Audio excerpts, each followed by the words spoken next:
Hello and welcome to Glenny's Kitchen. Ang ating recipe for today ay tinolang manok na may broccoli and spinach. Usually, ang nilalagay natin ay papaya or sayote and malunggay or dahon ng sili, pero wala akong makita dito. So, ang nilagay ko ay broccoli and spinach.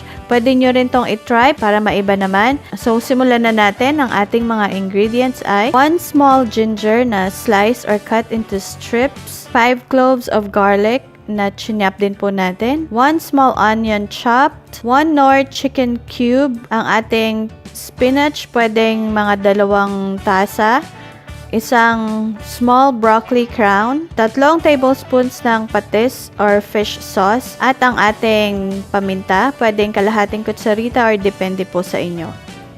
Ang 1 kilo ng manok, 4 cups of water or pwede din kayong magdagdag kung gaano karami ang gusto ninyo. At nakalimutan ko pong sabihin yung ating cooking oil, mga 2 tablespoons ng cooking oil. Pag mainit na yung ating cooking oil ay pwede nating ilagay yung ating ginger. Igisa-gisa muna natin yung ginger. Ang ginger po ay pampatanggal ng lansa doon sa ating chicken. Pagkatapos ay idagdag na natin ang ating bawang. Igisa muna natin siya. Pag medyo brown na, pwede na nating i-add yung ating sibuyas.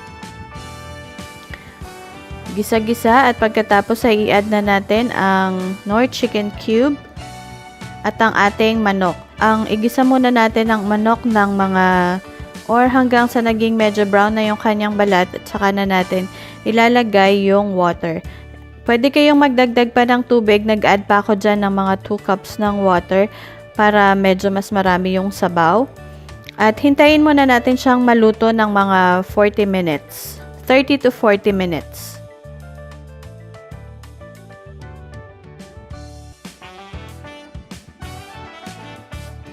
Okay, after 40 minutes, kumukulo na yung ating manok at malambot na siya. Pwede na nating ilagay yung broccoli. At pakuluan lang natin ito ulit.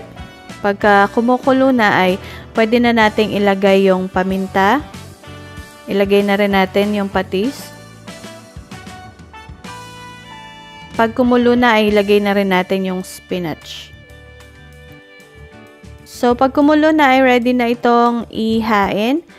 At pwede na nating patayin yung ating stove sa pagkakataong ito. Hayaan na lang natin na yung heat na nagmumula sa stove, yun ang magpakulo pa sa kanya.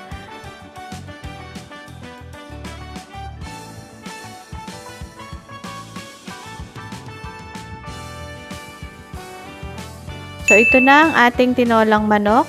Sana ay may natutunan kayo sa video natin for today. Pwede nyo rin itong i-try or para naman maiba yung ating tinola. Maraming salamat! Bye!